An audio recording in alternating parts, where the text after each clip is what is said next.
नमस्कार किसान भाइयों आज हम बात करेंगे जो गेहूं में पहली खुराक कब दे और कौन सी दे और कौन सा सबसे सही समय रहता है इसमें खुराक देने का और खुराक से क्या होता है। तो चलिए अब शुरू करते हैं। तो देखिए किसान भाइयों, मैं यहाँ पर आपको ये गेहूं की फसल बता रहा हूँ जो कि अभी 20 से 25 दिन की आसपास हो गई है और अब इसको हम पहला पानी पिलाने की प्लानिंग कर रहे हैं। तो लेकिन इसमें अब हम खुराक कौन सी दे और क्या फ़ायदा रहता है कि पहले पानी के साथ ही हम अगर खुराक देते हैं तो उससे कितना फ़ायदा मिलता है।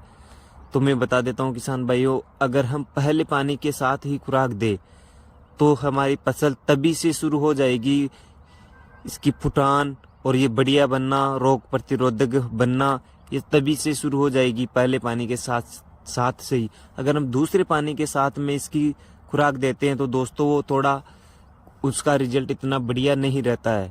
तो अब मैं बता दूं आपको कि आपको खुराक कौन सी देनी है और कितनी देनी है। तो किसान भाइयों, सबसे बढ़िया खुराक आती है सल्फर मिल कंपनी की आती है और उसका नाम है टेक्नोजेड और साथ में हम इसके देंगे फर्टीज भी दोस्तों सल्फर मिल कंपनी की ही है जो आपको स्क्रीन पर दिखाई दे रही है। दोनों खुराक दोस्तों ये फर्टीज और टेक्नोजेड दोनों मिलाकर हमें देना होता है। पहले खाद के साथ देना होता है। अगर आपके पास खाद नहीं है तो भी इसको ऐसे भी उछाल सकते हैं। अब इसको देते कैसे हैं दोस्तों, मैं बताऊं। जैसे आपके पास यूरिया खाद है और आप यूरिया खाद में इसको मिलाकर फेंक सकते हो खेत में। अगर आपके पास यूरिया खाद नहीं भी है तो भी आप इसको ऐसे भी फेंक सकते हो, क्योंकि दोस्तों ये दानेदार जैसे यूरिया के दाना आते हैं ना, उन्हीं के वैसे ही दाने इसके आते हैं। तो आप इसको देने में भी आपको आसानी रहेगी। अब मैं बताऊं आपको ये कितनी मात्रा में देना है।